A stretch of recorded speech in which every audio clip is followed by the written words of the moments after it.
দর্শক, আবির্ভাব নিউজে আপনাদের সকলকে স্বাগত। আমরা প্রত্যেক দিনের মতন আজকেও একটি বিশেষ এবং গুরুত্বপূর্ণ সংবাদ আপনাদের সামনে তুলে ধরব। কলকাতা আন্তর্জাতিক চলচ্চিত্র উৎসবে উদ্বোধন হয়ে গেছে এবং সেই উদ্বোধনে আমরা কি দেখলাম? আমরা দেখলাম যে আরতি মুখোপাধ্যায়, সত্যব্রত সিনহা, সৌরভ গাঙ্গুলি তারা মিলে উদ্বোধন করলেন কি না আন্তর্জাতিক চলচ্চিত্র উৎসবে।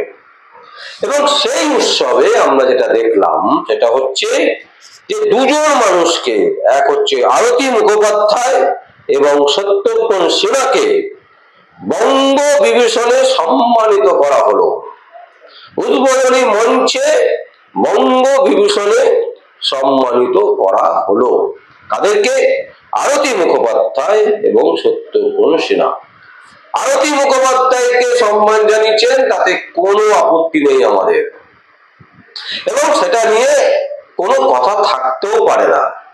আর আরতি মুখোপাধ্যায় একজন বিখ্যাত গায়িকা, বাংলা গান তার প্রচুর, তিনি বাংলা গান করেছেন, বাংলা গান গেয়েছেন, এবং তার গান শুনে আমরা ছোটবেলা থেকে বড় হয়েছি। আমাদের প্রজন্ম আরতি মুখোপাধ্যায়ের গান শুনতে ভালোবাসে, তাকে সম্মান জানানো হয়েছে, তাতে আমাদের কোনো আপত্তি নেই।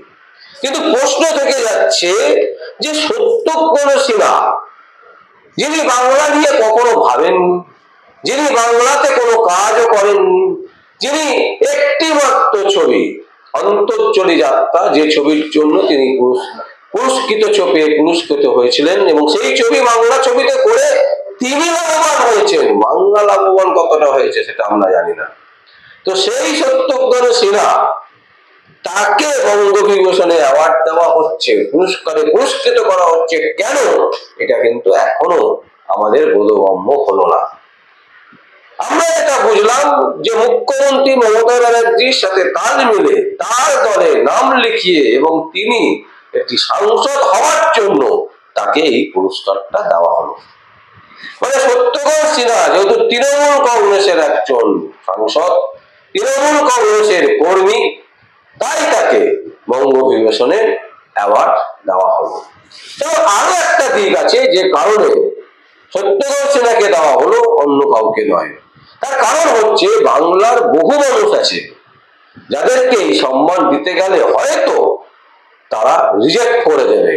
তার কারণ মমতা ব্যানার্জি এবং তার সরকার সম্পর্কে এখন প্রতিটা মানুষ জেনে গেছে যে এই সরকার একটা চোরেদের সরকার, এই সরকার একটা দুর্নীতিগ্রস্ত সরকার, এই সরকারের পুরো ক্যাবিনেটটা চোরে ভর্তি, এই সরকারের যারা তৃণমূল কংগ্রেসের নেতা নেত্রীরা আছেন, আটানা, চারানা, পাঁচানা, একানা, এক টাকার, এই সমস্ত নেতা নেত্রীদের মধ্যে একটা দুর্নীতির গন্ধ ঢুকে গেছে, এবং এরা টাকা তোলা, কাটমানি, চিটিংবাজি, এই সমস্ত কাজে একেবারে লিপ্ত, এবং সেখান থেকে টাকা ইনকাম করে, আর সেই টাকার একটা পার্সেন্টেজ কালীঘাটের বাড়িতে চলে যায়। এটা সবাই জেনে গেছে, বাংলার মানুষ সমস্ত কিছু দুচোখ ভরে দেখেছেন যে বাংলার যারা রাজনীতিবিদ তৃণমূল কংগ্রেসের, তারা কত বড় এক একটা চোর। তো সেই কারণে হয়তো মমতা ব্যানার্জি একটা জিনিস বুঝেছেন যে সত্যব্রত সিনহাকে দিলে তিনি এই পুরস্কার কখনোই ফিরিয়ে দেবেন না, এবং তিনি আসবেন, কারণ তিনি হচ্ছেন তৃণমূল কংগ্রেসের একজন সাংসদ, তৃণমূল কংগ্রেসের একজন কর্মী, তাই তিনি এসে সেই সম্মান নেবেন। কিন্তু বাংলার বহু শিল্পীরা আছেন যারা হয়তো প্রকাশ্যে তৃণমূল কংগ্রেসের বিরুদ্ধে কোনো কথা বলতে পারছেন না, ভয় পাচ্ছেন, তারা হয়তো পুরস্কারটা রিজেক্ট করে দিত, বলতো যে আমরা বা আমি এই পুরস্কার নেব না। সেক্ষেত্রে কি হতো? সেক্ষেত্রে একটা বিরাট সম্মানহানি হতো মমতা ব্যানার্জি, এবং সেটা নিয়ে বাংলা সংবাদ মাধ্যম থেকে শুরু করে ন্যাশনাল, ইন্টারন্যাশনাল সংবাদ মাধ্যম মমতা ব্যানার্জিকে একেবারে ধুয়ে দিত।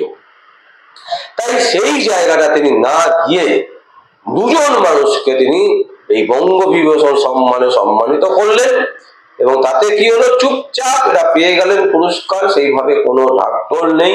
আন্তর্জাতিক চলচ্চিত্র উৎসব হচ্ছে, অথচ সেখানে আমরা দেখেছিলাম এর আগে শাহরুখ খান, অমিতাভ বচ্চন, মিঠুন চক্রবর্তী এদেরকে আমন্ত্রণ করতেন। বঙ্গবিভূষণ মিঠুন চক্রবর্তীর পাওয়া উচিত, তাকে দেওয়া হচ্ছে না, কারণ তিনি বিজেপি করেন, কারণ তিনি মমতা ব্যানার্জির বিরুদ্ধে কথা বলেন।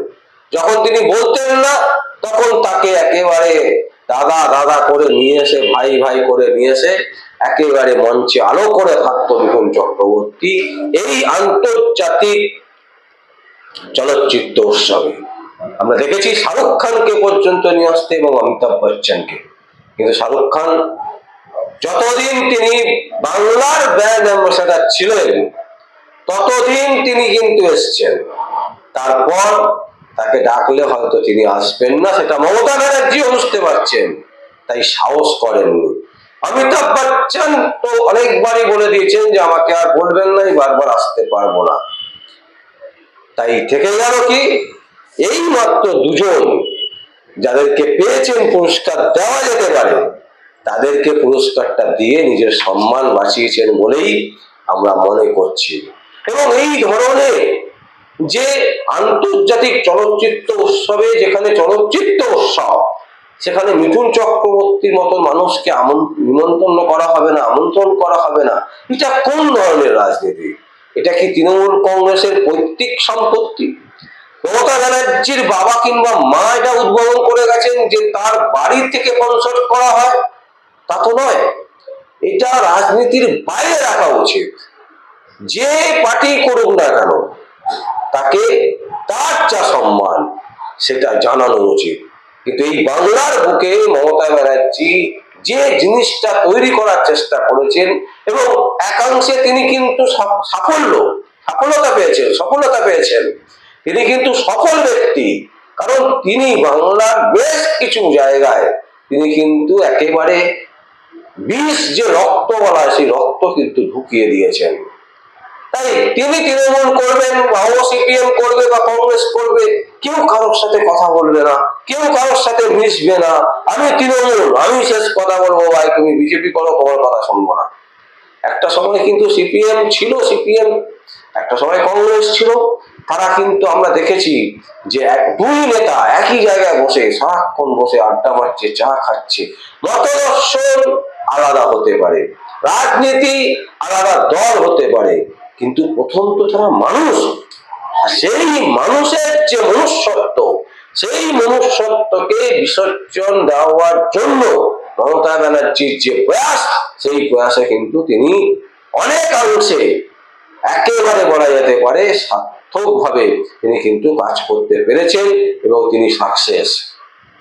এবং সেই কারণে আমরা দেখি যে মমতা ব্যানার্জি যদি কোনো কিছু করে, মানে তৃণমূল কংগ্রেসের কোনো প্রোগ্রাম যদি হয়, সেটা যদি নিউটনে তৃণমূল কংগ্রেসের নয়, পশ্চিমবঙ্গ সরকারের প্রোগ্রাম, কিন্তু সেখানে তৃণমূল কংগ্রেসীরাই কিন্তু থাকে, অন্য যারা গুণীজন ব্যক্তিরা আছে তাদেরকে সেখানে কিন্তু কোনো অবস্থাতেই নিমন্ত্রণ করা হয় না বা তাদেরকে ডাকা হয় না।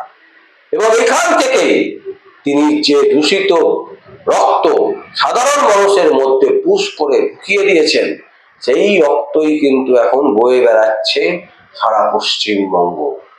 তাই এখান থেকে বেরোতে হবে, এই রক্ত, এই বিষ রক্তকে বের করে ভালো রক্ত, মানে যেটা মানুষের কাজে লাগবে, যে রক্ত মানুষকে নতুন ভাবে বাঁচতে শেখাবে, সেই রক্ত যতদিন আমাদের শরীরে আবার পুশ হবে, ততদিন পর্যন্ত কিন্তু আমরা এই জিনিসই দেখব।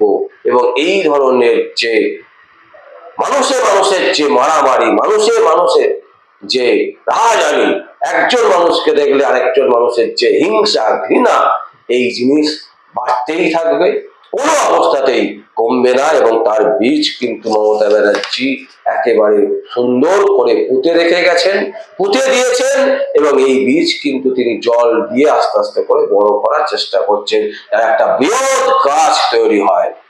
তাই দর্শক, আমরা আপনাদের কাছে শুধু অনুরোধ করতে পারি, কারণ বিচার করার দায়িত্ব আপনাদের। যে ঘটনা আজকে বাংলা জুড়ে হচ্ছে, এই ঘটনাকে আপনারা আটকাতে চান না আটকাতে চান না, সেটা চিন্তা করুন, ভাবুন। 2026 কিন্তু একেবারে দুয়ারে নক করছে।